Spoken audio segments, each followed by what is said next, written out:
Welcome, gentle reader, to this episode of Everything is Everything. Um, Amit, are you feeling alive and well? Are you rested? Have you got your sleep cycle back to India? I haven't yet got my sleep cycle back to India, but I have a question for you. However, it is not a question where you're supposed to give wisdom and etc. etc. It is a quiz question. Okay. You will remember in the last episode, I asked you a quiz question about the unit of hype, and you aced it. I am Half so there. proud of you. Half. The thinking was correct, the Yeah. process was correct, journey, not destination. You almost got there. So I have another question for you today. So here's my question. I'm going to read out a paragraph from something that I had written. So these are my words I'll be reading out about some other people. You have to identify the people. It's a cold winter afternoon in London, and a man and his young daughter walk over to a graveyard behind St. Pancras Church, where they go to the grave of the young girl's mother. She sits by the gravestone, and with a tiny, slender finger solemnly traces the letters inscribed there, and this is how she learns to write. For many years after that, this young girl comes here, often alone, and sits by her mother's grave, often reading out passages from the books. What is the suggestion? You don't know. So I'll now read out the second paragraph, and if you think about it, you'll get it. Remember that this is early 19th century, and this girl is going to her mother's graveyard with her father. So, and the mother has written books. Now for the rest of the paragraph. Mother and daughter never got to know each other. The mother got an infection at childbirth and died a few days later. The girl will forever feel guilt that her birth killed her mother, and a sense of loss that she never knew her mother, except through her words. The scene I am describing is from the beginning of the 19th century, and it is fitting that this girl learned to write the way she did, because you see, both mother and daughter wrote books that changed the world. No, I don't know. You have to get it. We have recommended these books on this very show, Everything is Everything. Okay. Okay, so the daughter is Mary Shelley. I was And thinking Mary Wollstonecraft. yeah, so Mary Wollstonecraft is a mother who died at in her 30s, in this graveyard and was buried in this graveyard at Yeah. St. Pancras. She died of what was known as childbed fever or poor purple fever, and we'll come back to that later in the story. And I did a couple of episodes of this audio podcast I used to do for the site Storytell, where I would talk about a book for 15 minutes. So a couple of my episodes were on Mary Wollstonecraft's famous book, A Vindication of the Rights of Women, and Mary Shelley's Frankenstein. And I want to talk about them one by one today. And the reason I want to do that is that we weren't thinking of them when we came up with the theme for this episode, the Outlaws. The idea was that progress happens really slowly. And in every age, you find people who are ahead of their time, who are thinking things which later will be considered completely normal, but at the time are radical. And often they are shunned and despised and treated in horrible ways. Uh, and when you look at them in hindsight, those stories can be terribly moving. And we came up with a bunch of those stories. And the third of our chapters today actually relates to the first of our chapters today. But first, I think let's talk about Mary Wollstonecraft.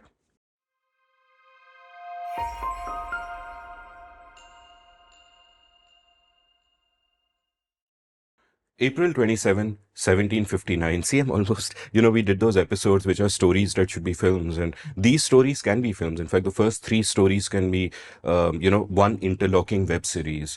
So, on April 27, 1759, Mary Wollstonecraft is born. And she's born in times that are not good for women, to say the least. Now, a lot of the dope for this chapter and the next I've got from a wonderful book. Our first recommendation of the day is called Romantic Outlaws by Charlotte Gordon. So, a lot of the dope is from there. And I'm going to read out Gordon's words as she describes what those times were like. Most of their contemporaries considered the concept of women's rights to be as absurd as the rights of chimpanzees. In fact, chimpanzees and other animals would gain legal protection in 1824, 20 years before the first law was passed that limited but did not prohibit violence against women.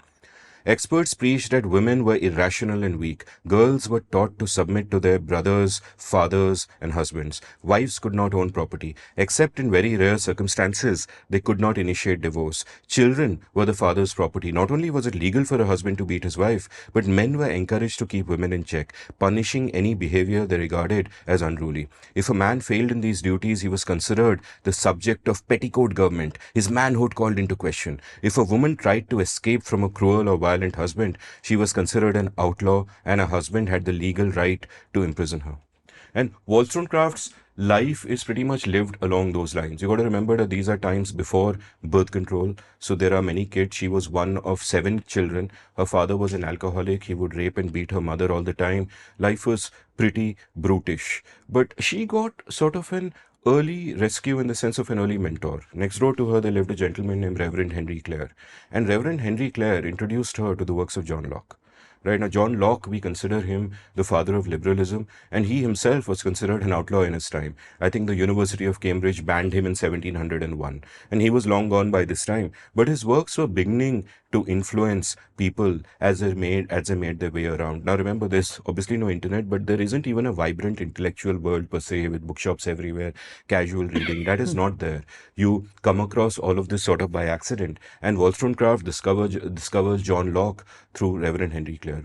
And John Locke is, in a sense, my intellectual hero. That's where a lot of my thinking comes from. And Locke's fundamental philosophy is this, that all of us are born with the right to self ownership. Who owns us is absurd to imagine that we are owned by anybody other than ourselves. And from this right to self ownership, according to him, emanate all other rights, right? So the right to free speech, because we own our thoughts, we own our speech. The right to property when we mix our labor with something that does not already belong to someone else. The right to life, obviously, and so on and so forth. So the whole concept of liberalism couched in rights really comes from Locke. And Locke also inspired the American Declaration of Independence. We hold these truths to be self-evident, that all men are born equal, right? And dot, dot, dot, it goes on.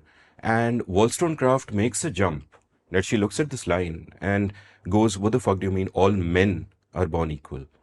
And Locke, to his credit, actually included women in his philosophy. All humans for him, but men was a standard term that people would use. But Wollstonecraft goes a little further and begins to think a little harder about this. So consider this, that John Locke is an early influence on her.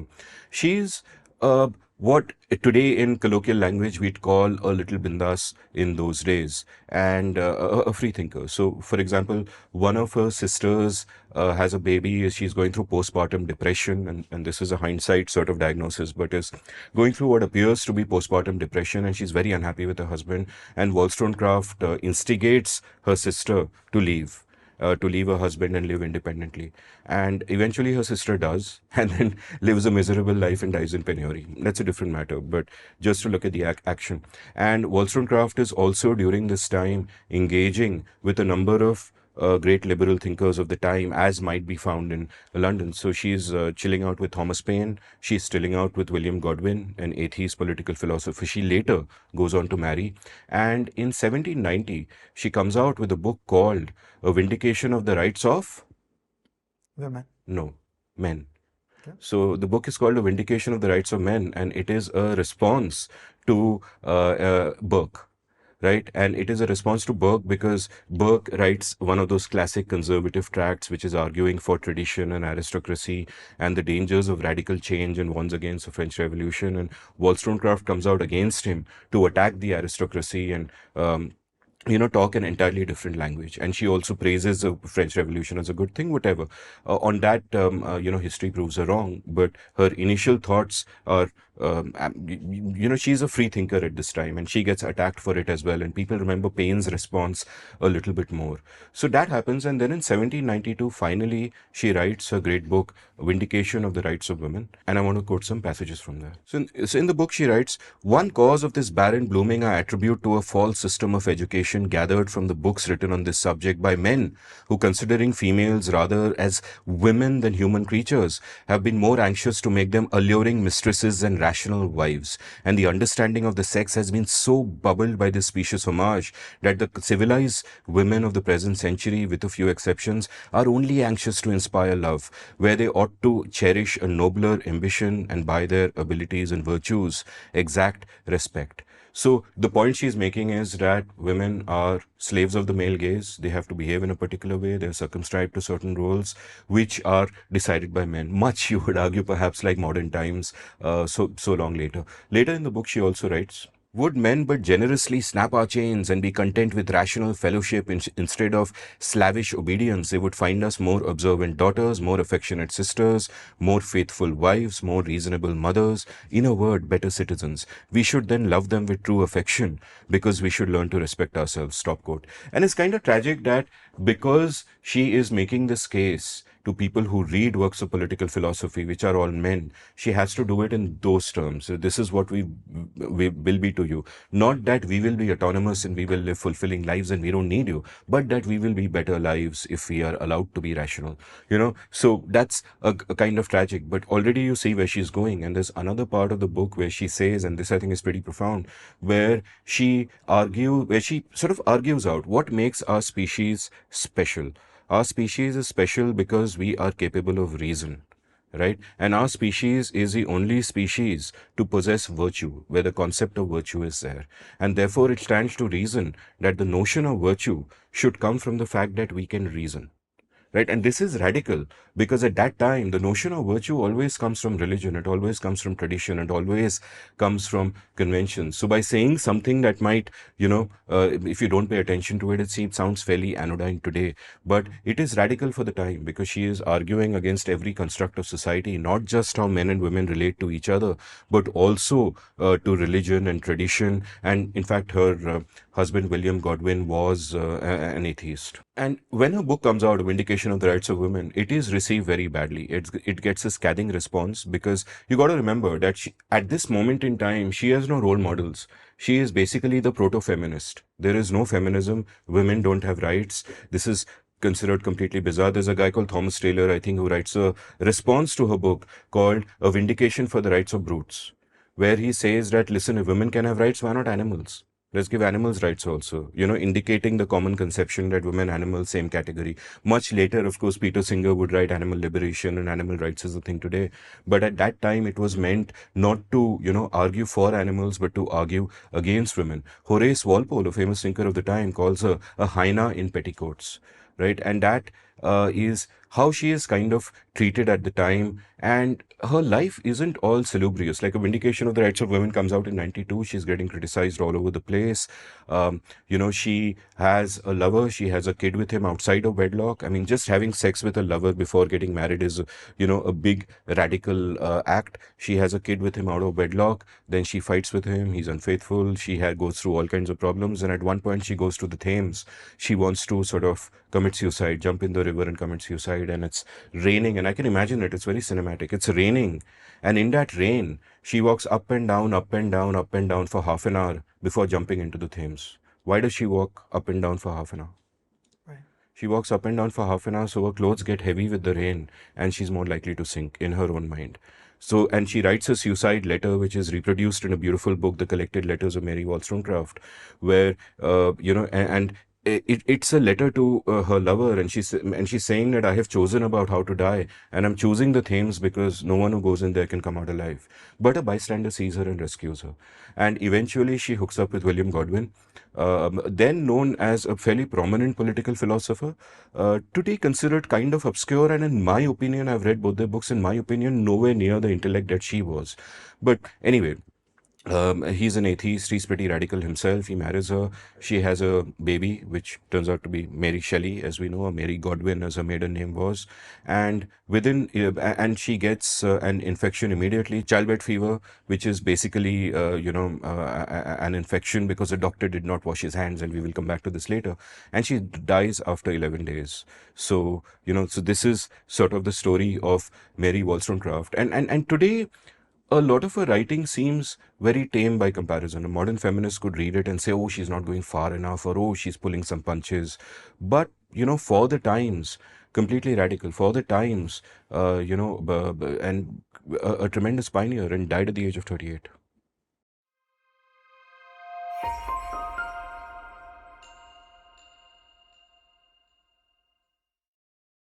Amit, tell us about Mary Shelley. So, Mary Godwin is born. She learns to write, as we have seen. Though this might be a romanticized story, but it's a lovely story, and she does do this. Her father takes her to her mother's graveyard very often, and she's actually inscribing. I mean, she feels the loss of her mother really deeply, and she starts writing. And her father is sort of at the center of an intellectual salon. He has chelas who come to talk to him, and he is a hero, and people keep coming and going. Coleridge comes, I believe, and at one point, Percy Shelley comes. And Percy Shelley at this time is already married, but the young Mary Godwin, as it were, kind of hooks up with him, and they get together. And eventually, his wife commits suicide. They end up getting married. But the critical moment in their lives really happen circa 1816, 1818, around that period, where they go away for a while, and it's Shelley and it's Byron and it's Mary Shelley and it's a guy called John Polidori, and they're just randomly sitting around a fire discussing ideas for books they want to write. Mary Shelley is 18 years old at this time. Okay, just to give a little bit of context, she's 18 years old. She's run away with this guy whose wife has offed herself, and she's happy to live in sin and all of that. In that time, early 19th century, free spirited in that manner. There is no science fiction. The genre does not exist. And that's important to remember. There are barely any books, it seems like, but there's certainly no speculative fiction, no science fiction. Brian Aldiss, in fact, called Mary Shelley the book that she goes on to write, the first book of science fiction ever. And also, there are no models of the craft. She's 18. Right? She has no idea of how a book is written, how a book is structured, how do you find a voice, show, don't tell. She doesn't know any of that shit. So she's just sitting with this bunch of free-spirited people, Percy Shelley. No ordinary people. No ordinary people. So Percy Shelley, Lord Byron, John Polidori, and someone else, I forget who. And they're kind of chatting. And at one point, John Polidori talks about these lectures he attended by an anatomist called William Lawrence. And William Lawrence's point was that there is no such thing as a soul. What we experience as consciousness, what we experience as life, is just the organs of the body. There is no such thing as a soul. And I'll now quote Charlotte Gordon from her book where she writes about this. If the doctor was right and God was not the creator of life, then this restored power to human beings, a Promethean theme that had long obsessed Percy Shelley, and would inspire him to write Prometheus Unbound a few years later. In fact, argued Shelley, if God did not create human beings, was there not a good chance that human beings created God and that Christianity was a sham?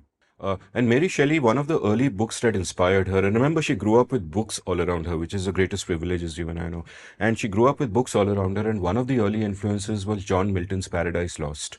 And that contains these immortal lines. Did I request thee, maker, from my clay, to mold me man? Did I solicit thee from darkness to promote me?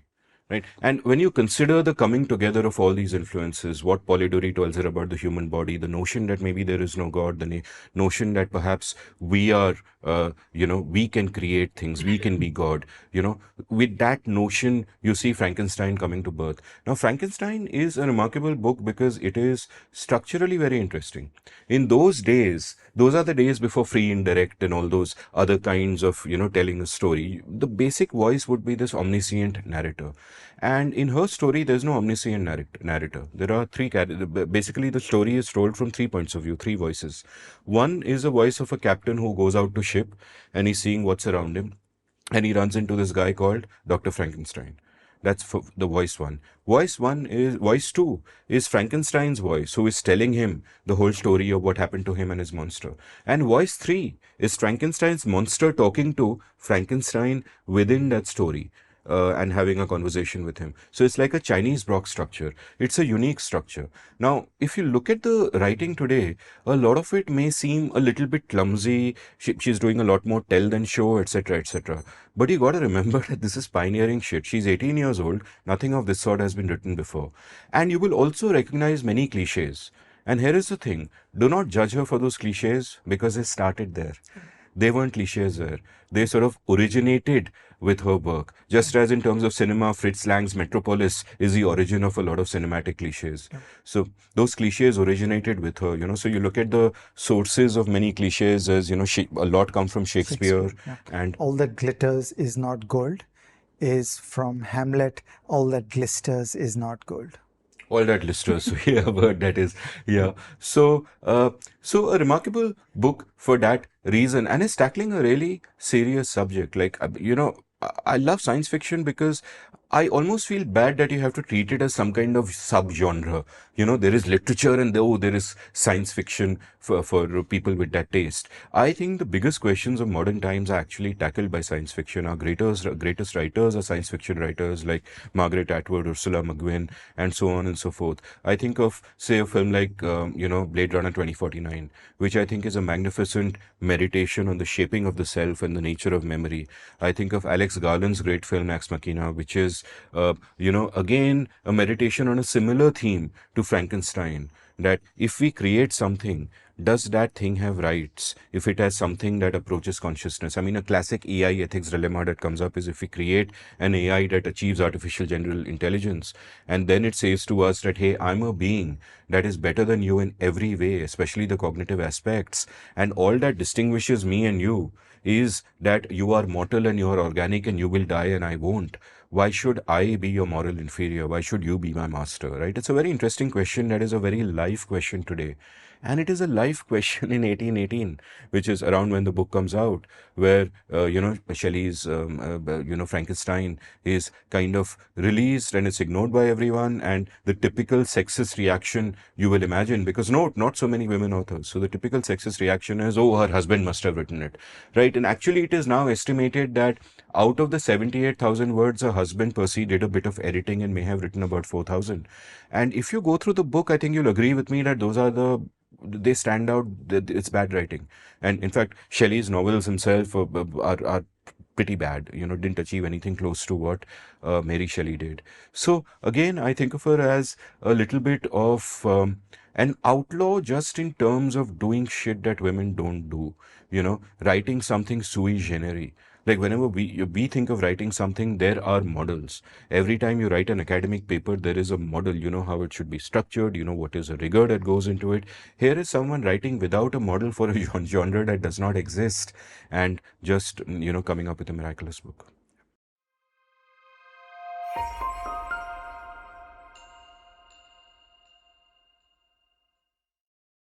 That's a great story, Amit. These are remarkable people.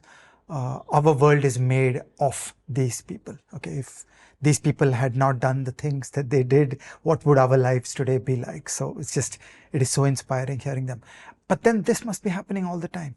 Okay, are there other such stories that come to your mind? So let me give you a story I think about a lot, a story that makes me really sad, and a story that sort of, you know, illustrates what it is when you hit upon something and the rest of the world just doesn't get it in your lifetime. And these three stories for me, the first two, Wollstonecraft, Shelley, and now this person, it's almost like a relay race in terms of dates. And I can almost imagine a web series in which these three stories of different people of different ages is told simultaneously, and it ends in the same place because it begins in the same place. In a sense, when we started this episode, we spoke about Wollstonecraft dying at childbirth, and the person I now want to talk about is a Hungarian physician called Ignaz Semmelweis, who was born on July 1, 1818. Right? Frankenstein, 1818. So it's interesting how the date goes. He's born on July 1, 1818. And he wants to study law, so he goes to college to study law. But at one point, he says, hey, I want to do medicine instead. So he shifts to medicine, does medicine. And on July 1, 1846, his birthday, you will note, he gets appointed to the Vienna General Hospital, right? And at the Vienna General Hospital, where he is an assistant to the obstetrician, he notices an interesting and worrying thing. There are two maternity wards over there, and one maternity ward has a mortality rate of 10%, and the other one has a mortality rate of 4%. And he tries to figure out what the hell is going on. And women are terrified of coming to this one. Like, if they come to the hospital to give birth, they beg that please put us in the second clinic, because they know. Because if you're a woman giving birth in Ward 1, you will probably see somebody dying and the last rites being conducted while you are there, right? It is this common, 1 in 10, 10%. This is crazy. So Semmelweis is like, what's going on? So he gets into problem solving mode, much as you would, right? And he gets into problem solving mode, and he's like, why is this happening? Is it overcrowding? But it's not overcrowding, because the second ward, which is only 4%, that is generally more crowded. So what could it be? So then he starts thinking about Could it be because of the weather? But they're very close to each other. It's the same weather. So what the hell is going on? And eventually, he gets a clue when one of his colleagues, who is a surgeon, dies after he's poked by somebody's scalpel. So another person's scalpel just kind of pokes him and then he dies. And what Semmelweis notices is that that guy's symptoms are just like many of the women who die from childbed fever or puerperal fever as it is called. They're the same symptoms. And he's wondering, did this guy die of the same thing? Exactly what happened? And then he makes a connection that what's happening in Ward 1 is that a lot of the people who work there, the doctors and the students, they are also in their spare time washing corpses. They're preparing corpses for burial and washing them and etc. etc. And then they come into Ward 1. And in Ward 2, there is nothing like that happening. They are not working with corpses. So he figures the corpses are the difference. But what about the corpses? Now, you got to realize that this is 1846. There is no germ theory. Louis Pasteur hasn't come on the scene. There is no germ theory. So there is no theory to explain that germs are being, infection is being carried from the corpses to whatever. But he figures out that something is happening and he decides to try an experiment. And he institutes a practice by which every time you work with the corpses, before you get back into the ward to examine a patient, you have to wash your hands in a specific chlorinated solution that he prepares, and the death rates drop. They drop from like there is 1 month which is recorded when it's 18%, and then they drop straight away to 2%, 1%, and within 2 years, guess the percentage? Zero. Right? He's completely solved the problem. But here's the thing, he solved the problem without knowing why. He has just seen that this is what happens and washing hands helps, and he has done an experiment and he has proved it and it has worked spectacularly well. But he has no clue why, because there is no germ theory. And so he doesn't publish any papers. He, doesn't put the word out there, doesn't do demonstrations and lectures. Some of his students write things, but, the word doesn't get out, and wherever it gets out, people are resistant to it. Right? In London, there is some dominant theory which is about contagion, that one woman has something, she passes it on to another woman, seems related but completely different and not involving corpses. So they misunderstand him as having kind of replicated that, and they're like, what is new about this? And doctors in throughout Europe are actually offended at being asked to wash hands, because there is a social class thing. Doctors are the higher social class, and they're like, what, are we being called unclean? I need to wash my hands before I work? What is this? What do you think I've Or done? am I being blamed for all the deaths that came before? There's actually a tragic story that there's a German physician who I think Semmelweis writes to or get in contact with, who actually believes him and then kills himself because some loved person of his, a cousin or something, died because he attended to her without washing his hands, and he realized that indirectly, without knowing it, he killed her. So he kills himself. So there's that tragic story as well. But guess what happens to Semmelweis? You would think that, my God, he solved this incredible problem and he's going to be promoted, etc., etc. He's sacked. He's sacked because there is some politics within the department. He's sacked. He has to, shift countries, and eventually, I will link to, books about him in the show notes. But eventually, what happens is that he dies in a lunatic asylum in 1865. And there is, because no one kind of takes him seriously, and he has some mental health issues of his own later in life, though it's hard to say whether those mental health issues are sort of exacerbated by the fact that society treated him as an outcast after he solved this problem, and they refused to believe it. But there is a tragic story about how he's taken to this lunatic asylum, and on the pretext of making a medical visit, and once he's there, he realizes that, shit, they want to lock me up, and he tries to escape, and all these ward guys, they grab him and they beat him up, and they cause some bleeding also, and they put him in a straitjacket and they put him in a dark cell, and he dies 2 weeks later in that dark cell from a gangrenous arm, with the gangrene probably caused by the beating that he suffered. So that's the fate of Ignaz Semmelweis, and to me, this is a full circle. And there are many aspects to Semmelweis's story which are fascinating, but the degeneration of his character, and which various people have said could either be early onset of Alzheimer's, or maybe it's a third degree of syphilis or whatever. There are many theories about why his character almost changed. We had an early episode on how character can be contingent and little things can just make you a different person. So we don't know, we can only speculate. But it's a story that fills me with a lot of sadness. And in a cinematic sense, all of it ties together. If you imagine these three stories being told in parallel, it begins and ends with hand washing. It begins and ends with childbirth. It begins and ends in death.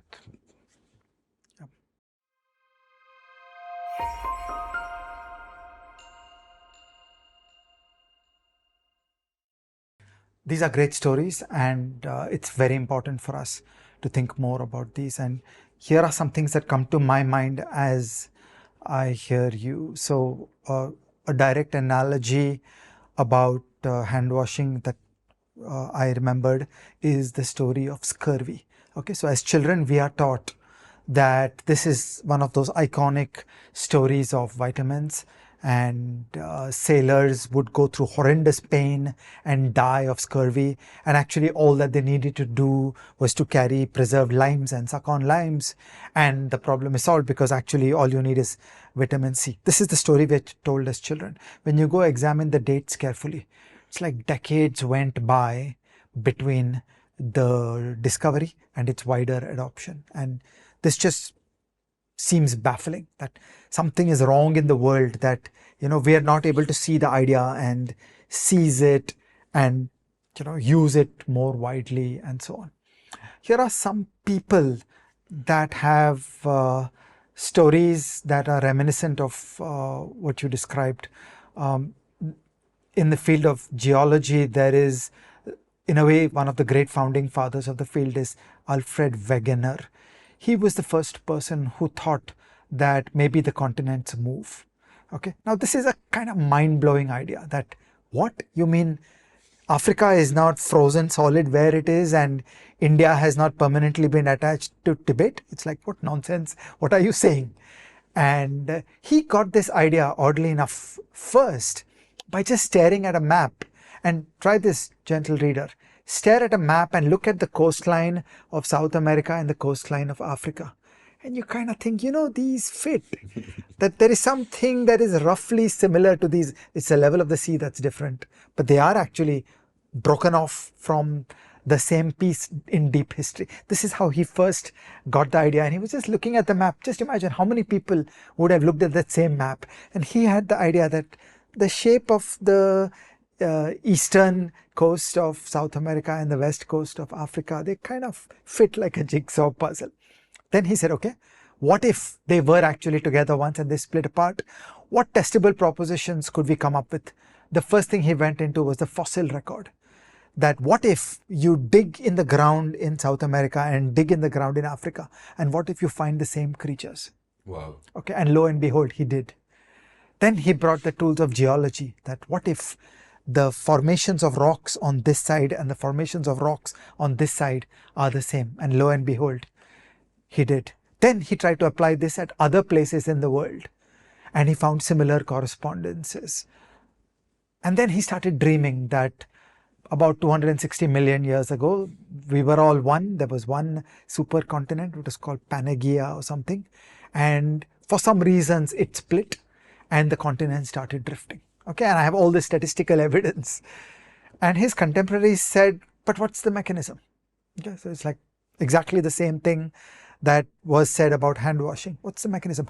How on earth, what mighty force is yanking the continents apart? I mean, imagine India was like mated to Madagascar and something happened and India got split off and just came rolling and smashed into the Eurasian continent, and out of that collision the Himalayas got pushed up.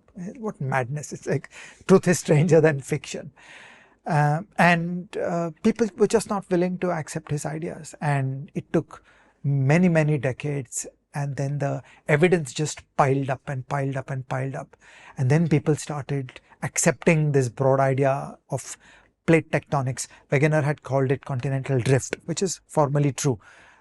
But then the modern physical theories of this came up and they are called plate tectonics. And today we have amazing levels of evidence based on paleomagnetism And we also have theories about the mechanism, about how and why this is happening. And now this is the only game in town. We know that this is the world. But if you tried telling him in 1912, when he wrote his first book, it was just greeted with derision. It is only in the 60s that the idea became widely known and accepted. And, it just makes you wonder, like, what a pity, what a shame. He wasn't able to convince his peers. I want to come back to some general themes later. So that's one interesting story of a person where, the ideas just didn't click in his life. And what strikes me about this story, which particularly tragic, is this guy wasn't an outsider. He's a freaking geologist. He's thinking rationally. He's saying, okay, क्या करने का है? Fossil record, rock formation, everything is adding up. He's getting the data. So until this happens, he's a respected geologist, but he goes beyond convention, and suddenly he's, treated with derision, and so sad. And he had a tragic life. Like, he really had to struggle with these ideas, going against the establishment. He was very keen on working in Greenland, where he thought there were some hypotheses and he could prove something. And ultimately, in 1930, he died while on expedition in Greenland. And so it's just a tragic story that he got the right idea and published in 1912. But in his life, it just never worked. And only in the 60s, in the 1960s, people started understanding and appreciating the grandeur and the scope. I remember as a child, gentle reader, I'm very old. So as a child, I still remember it was new. So when I was a young person, for my father, this was like hot new science. Did you know there is such a thing as continental drift and plate tectonics? And now we're all sure that it's correct. So I still remember the excitement of the time that this stuff was just hitting the world, that wow, the continents were all one. And then they've been flying apart and India smashed into Eurasia and made the Himalayas. So this is one great story of this nature. Another story of a similar nature is the great physicist Boltzmann, William Boltzmann. He worked in the 1860s and 1870s, and he was one of the first people to make the jump from what all of us know in school as the kinetic theory of gases to statistical mechanics. Okay, so in the kinetic theory of gases, there are molecules, they are jumping around in a gas, but the molecules are hard dots operating on deterministic principles. Boltzmann and others made the leap of going all probability, that we will use probability theory through and through.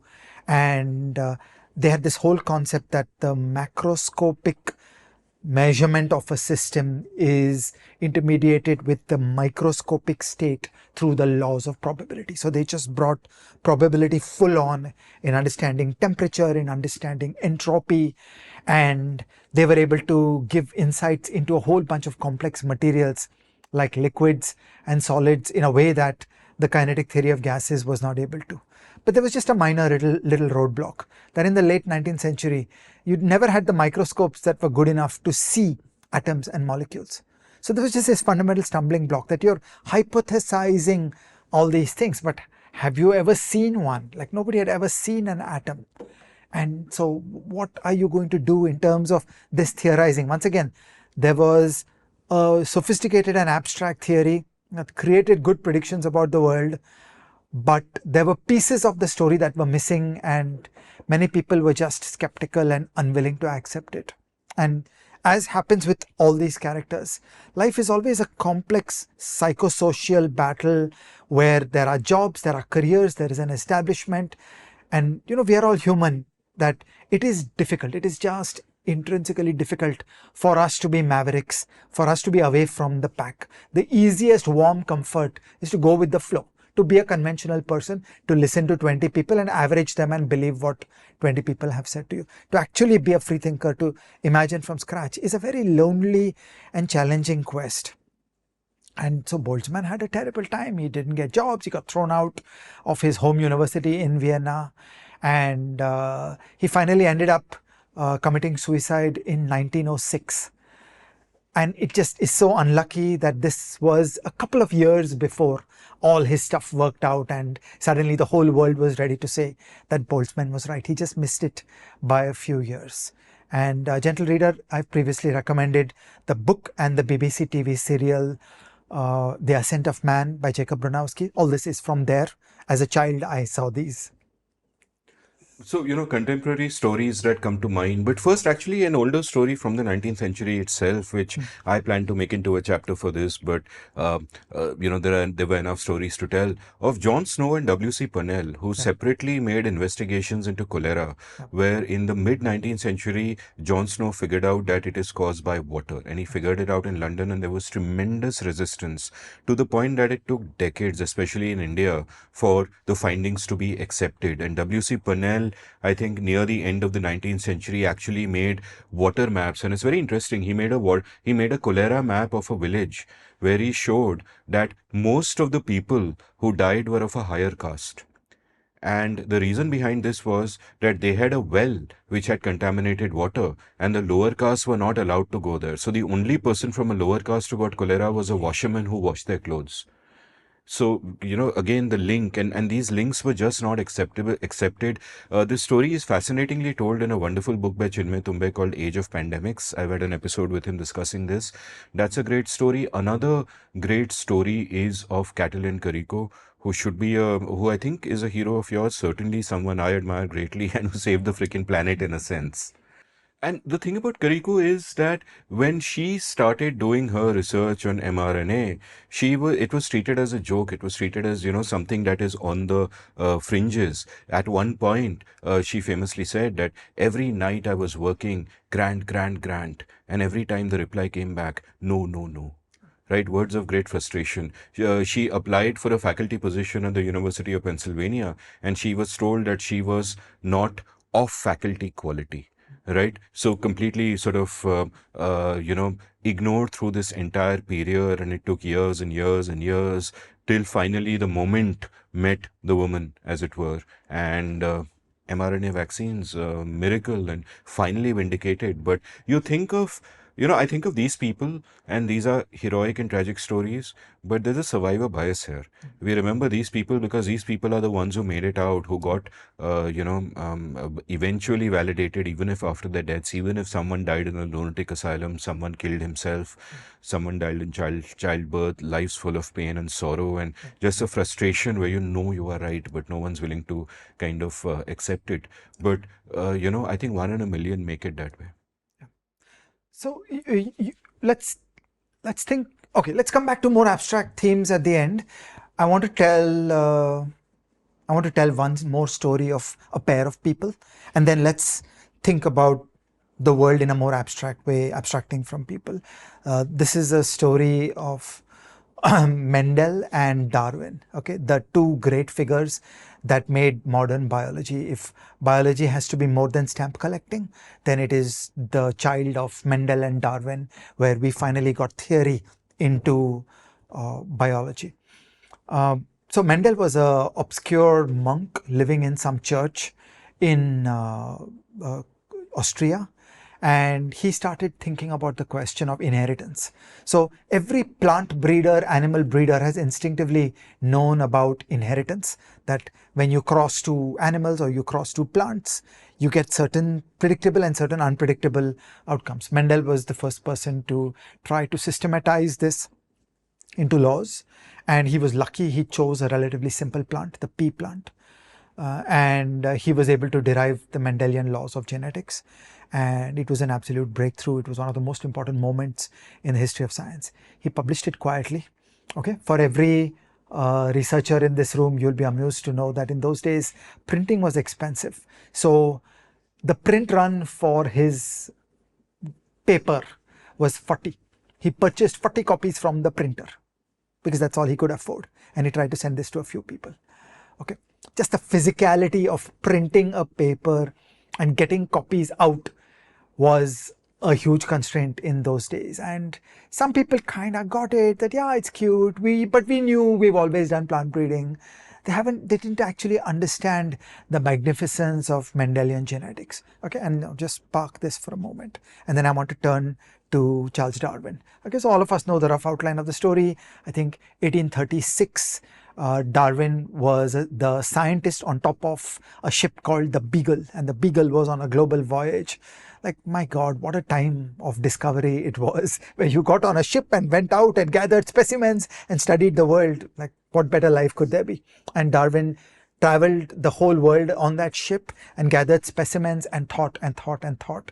And about a year later, 1837, he had this blinding insight, the theory of evolution. Okay, so he just thought of all the plants and creatures and insects and iguanas on the Galapagos Islands, the finches of the Galapagos Islands, and he had this great explosion in his mind where he understood the theory of evolution. And as he understood it, he also understood this is a personal disaster, because if he would go up into the world and say God did not create us, but we evolved out of some lower life forms or out of pure inorganic molecules through a process of evolution, then they were going to cut off his head. Okay, so he understood the level of the challenge. Note the date, 1837. So from 1837, he set himself to writing a book. And Amit Bhai, you'll be pleased to know, he was as great a book writer as you. He took a long time, you mean? A very long time.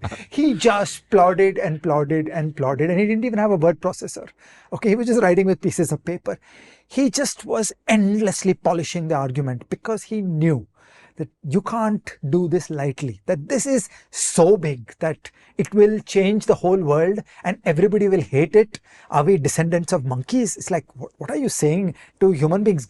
One day we were told God created man. Next day we are told we came out of monkeys. I mean, that's quite a fall. People were not ready for it. My grandfather was a monkey and he used to drive to Madagascar. Yeah, so cartoonists later on made many cartoons about Charles Darwin portrayed as a monkey.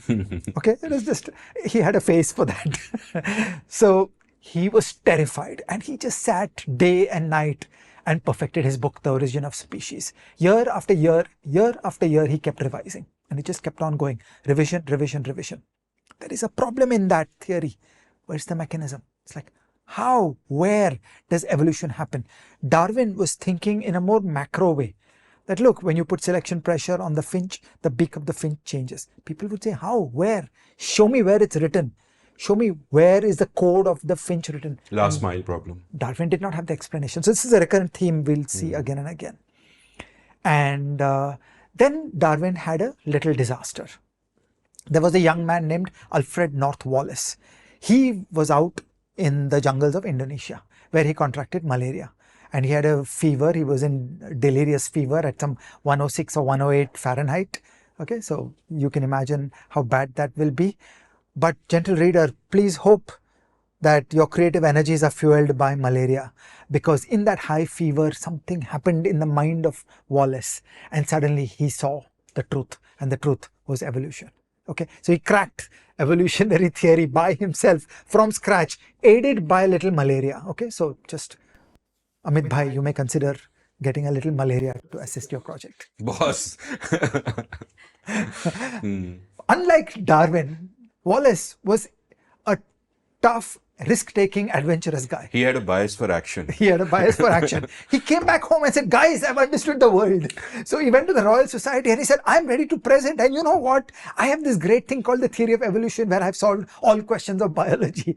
And so word got around, and a few friends at the Royal Society knew in strict secrecy that Darwin had been nursing this project from 1837 onwards. So this is 1859. In 1850, 22 years. 22 years later. I have time, Ajay bhai. I have time. You have some time. 22 years later, and at the Royal Society, they were nice enough, they were kind enough, they were decent enough to organize a simultaneous presentation by both. So imagine Darwin's horror that somebody else got the idea. Some bachcha got malaria and dreamt it up. मैं तो 20 साल से काम कर रहा हूँ. So same as Newton and Leibniz, that Leibniz got the idea later, but ran to publish, whereas Newton was sitting and nursing the calculus or keeping it as his secret, because humans are too stupid, they can't understand. It's like, I'm Newton. Once I understand it, how can humans understand it? So they presented it together, and there was still the problem. What's the mechanism? How does this thing work? And through the late 19th century, there were raging debates, because there are actually fundamental fallacies in evolutionary theory if you don't bring genetics into it. And so only at the end of the 19th century, people connected these two pieces, Mendelian genetics, evolutionary theory. So in a way, you're looking at a journey of 50, 60 years for these pieces to come together, and then you get these aha moments that, okay, now we understand what's going on. Mendelian genetics is the law. It is shaped by natural selection and sexual selection, and that's how Darwin's evolutionary theory works, and all these pieces are correct. And suddenly we have the first theory of biology. This is like Newtonian physics of biology, and this is just such a great story. Absolutely remarkable story. Reminds me of the Planck principle, science changes one funeral at a time, right? So you think कि भाई got a massive discovery, everybody acclaimed him as genius, Nobel Prize मिल गया. But, you labor in obscurity, no one gives a shit about you. They think you're crazy, you're going against conventional wisdom. Takes decades and you play the long game, but what did your hero John Maynard Keynes said? In the long run, we're all dead. We're in the so I got to tell you this little story. So I just came back from Washington D.C. So I met up with a friend of mine there called Vikram Raghavan who works at the World Bank. He's a lawyer, but as much as he's a lawyer, he's I mean, he's a history lover, but lover seems an inadequate word. History is his whole life. So he took me on a drive across Washington and he was pointing at various monuments, giving me history and all that. And at one point, he stopped at a particular place and he said, in that building over there, there is a staircase, and under that staircase, John Maynard Keynes has a heart attack. So I said, wow, so did he say in the short run, we're all dead? But it turned out that Keynes survived that particular heart attack.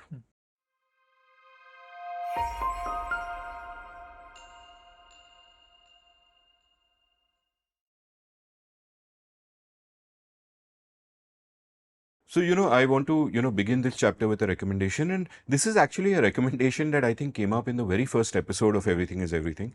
This is an essay called The Four Quadrants of Conformism by Paul Graham, a brilliant essay where he points out, and you'll see a chart on the screen right now, and he points out that there are two kinds of people, aggressive and passive, and there are two kinds of people, conventional minded and independent thinkers. And if you put them on a quadrant, you'll have the passively independent thinkers, the passively conventional minded, the aggressively independent thinkers, the aggressively conventional minded.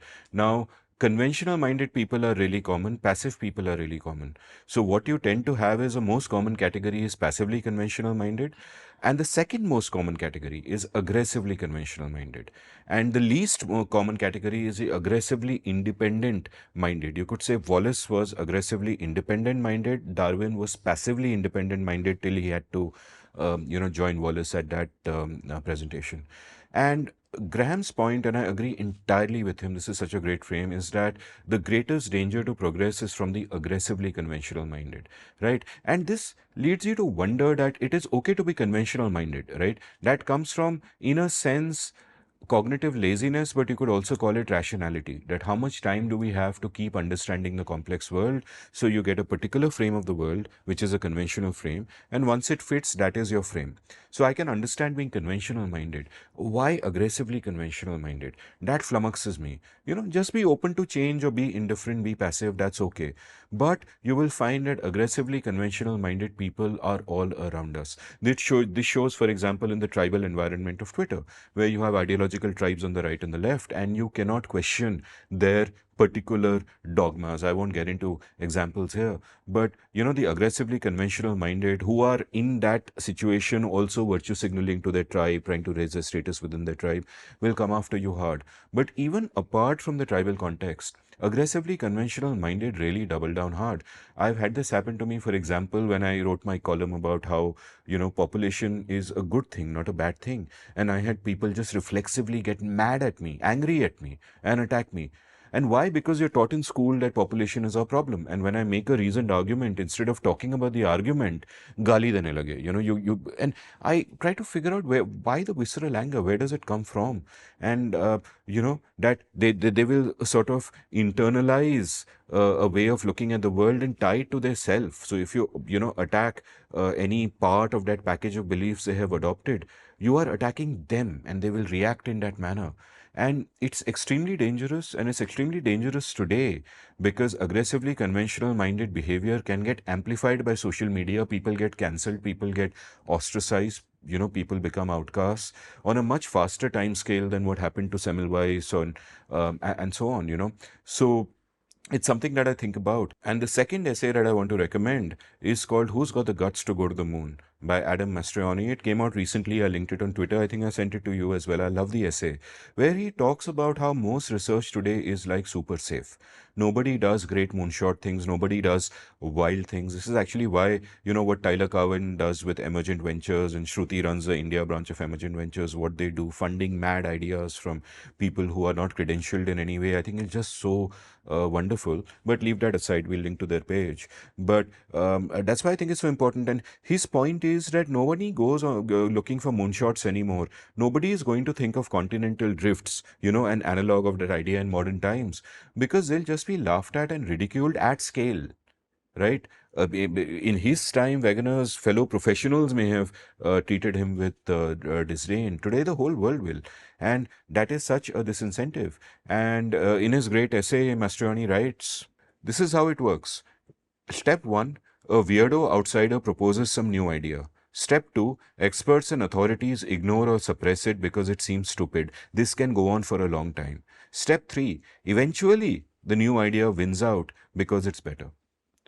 And my question to you, and let's think aloud on this, I really can't figure it out, are why are the aggressively conventional minded so aggressive? And what part of human nature causes this kind of behavior? Because it holds back human progress. Why does science need to progress by funerals? Here is a list of pieces that are going on in this phenomenon. So let's put the internals of this phenomenon aside. First, let's just focus on the closed form. For you, for me, and for you, gentle reader, this is an arbitrage opportunity. This is a $500 bill lying on the ground that we, each of us, need to do better on listening to the mavericks. Okay, so listening to the establishment is trivial, is easy, but we, each of us, need to push ourselves to go out of our comfort zone and respect and value and listen to the mavericks, because actually that's where the innovations lie. Many of it will be wrong, but all the progress lies there. So I feel that's the first point on the culture. And listen as in don't listen blindly, but listen, take it seriously, think about it. Don't ignore people because they are weirdos and mavericks. In fact, that's a feature, not a bug. And that's where the imagination lies. That's where the new stuff lies. And the rest is going to be more incremental. So that's the first point, that it is in our self-interest, for each of us, to nurture the mad people in our lives. Okay, to put a higher priority on spending 1 hour with a mad person rather than 1 hour with a sane person. That's why I do this show with you. Absolutely. So this is the first point, that these are $500 bills lying on the ground, and we should just be self-aware about our instinctive ability to slip into the mainstream and listen to normal people. And there is a whole pose and stance and demeanor of the establishment which we treat as a precondition, but that's all wrong. And actually it should be the power of the ideas and the imagination and the ability to be creative and invent and think from first principles and challenge the establishment, which is actually what matters. That's the first point, that's self-interest. Now let's open the box and think of what's going on inside. I feel that what's going on inside is that a lot of the dissidents and mavericks are also a tough pill to swallow. Okay, they are weirdos.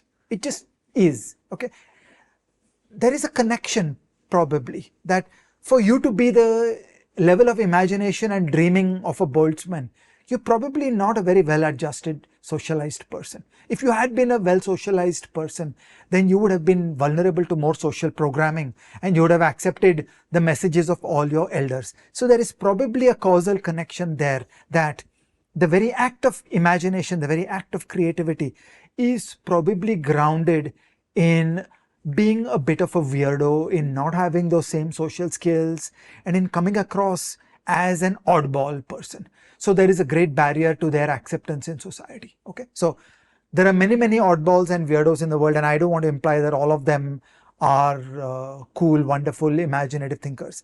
But it is true that a disproportionate number of the really imaginative thinkers are a bit oddball.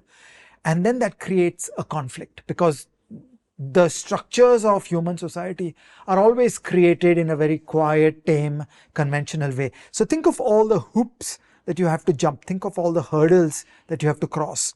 As a young person, you have to put your head down and get good marks in 11th standard and 12th standard and pass some exams, or you will not get into college. In college, you have to keep your head down and get good grades, otherwise you will not get into PhD.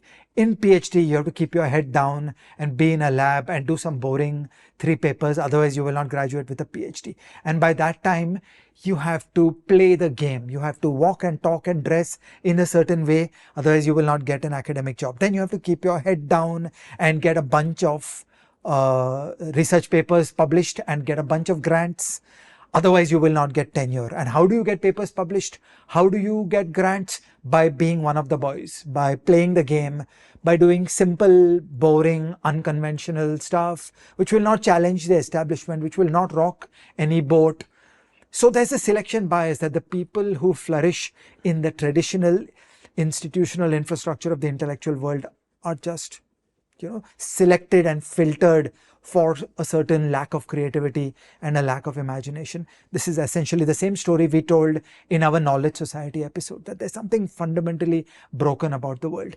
And as we tell our stories of these mavericks and dissidents, I think that there is a bit of that phenomenon going on, that these are people who were just not one of the boys, who would not, hang out with the others on Friday, having a drink, do the same backslapping and laugh politely at the jokes of the older people in the room and so on, and become accepted as one of the gang. More generally, I also want to say that when you look closer at a lot of the great dissidents, okay, so Mahatma Gandhi wrote a book, My Experiments with Truth, and he shows you in great detail how he's quite a weirdo. Okay, many of the others did not write a book like this, but in modern parlance, if you got a WikiLeaks dump from the life of Andrei Sakharov or Alexander Solzhenitsyn, okay, there would be all kinds of rubbish in that, because that is the meaning of being a freethinker. When you're a freethinker, you will do all kinds of imprudent and reckless things that are not conventional, that are not accepted by the society, and it is too easy, to unearth that information and pillory the person, that, oh, this guy is so crazy, this guy is such a weirdo. And in the modern times, with social media and the surveillance systems that have sprung up, you're much more able to do that. So I think it's very easy to look at a sugar-coated Alexander Solzhenitsyn today, because we only remember the highlights of his journey, or a sugar-coated Isaac Newton today, because we only remember the highlights of his journey. If you had a microscope on their lives, as we do in the modern world, on the lives of all the wonderful mavericks around us, then you're going to dismiss them and rule them out of polite company, saying, oh, that guy is a madman.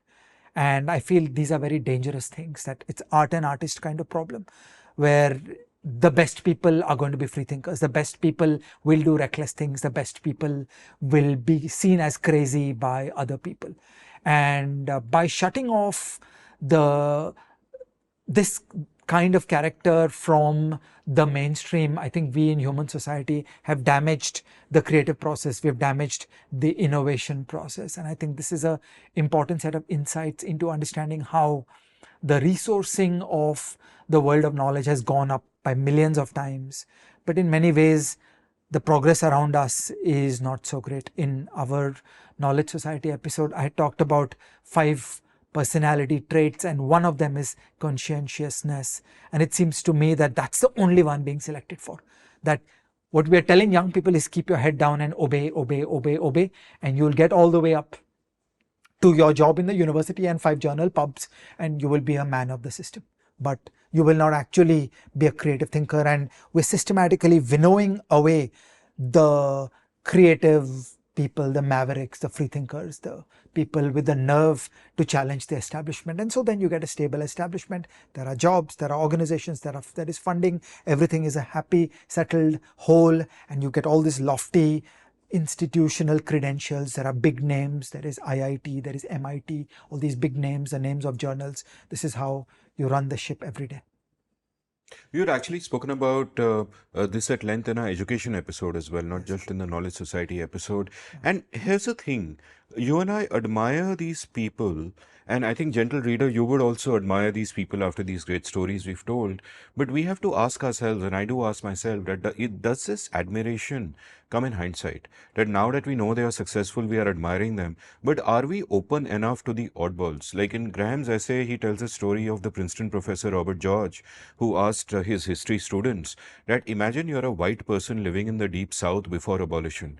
Are you, which way are you going to go? And all of them raised their hands and said, oh, we will be abolitionists. And the fact of the matter is that simply isn't true. Yeah. That's, you think of yourself in that light. But so I am, everyone will admire Semmelweis today sitting here. Everyone will say Darwin, wow, Mendel, wow. But there are Darwins and Mendels around us who we probably ignore, and we think of them as weird, and we're not taking them seriously. So that's why I began by saying that in this story actually is a $500 bill on the ground. That for each of us, each of us will do better in our selfish quest if we will change our filters. Our filters today are so conformist. We need a person to wear a clean shirt and speak in a certain way and laugh at the right jokes and be one of the gang. Okay. Whereas actually there is probably a causal connection between being a nonconformist, being a weirdo, being a maverick, and actually having the creative imagination and dreaming new things and understanding the world in new ways. So it is in our self-interest to seek out those people. But that $500 bill, as $500 bills tend to do, distracted you. The question I asked you was, why are the aggressively conventional minded aggressive? What are your theories on that? They are upholding a system. So there is a whole establishment. It has organizations, institutions, credentials, name of journal, name of university, jobs, funding, money. There is a whole system. And people are in a tacit game of upholding that. You are in that, you've got a 10-year job, you'll keep doing it for a long, long time. Nobody wants that, chlorine ion that is going to come disrupt any of that. So people want to protect their own life. It's the same as any other bureaucracy. What bureaucracies want is to keep the boat going.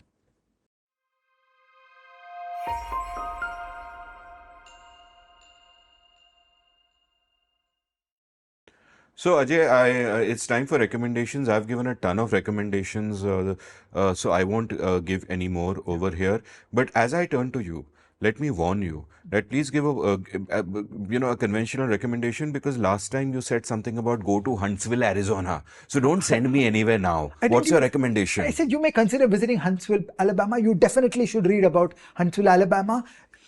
It's a great place to take interest in. What's your recommendation today? My recommendation today is to go to a place. I recommend that we should visit the tombstone of Boltzmann in Vienna. And on his tombstone is written S equal to KLNW, and it's worth going there.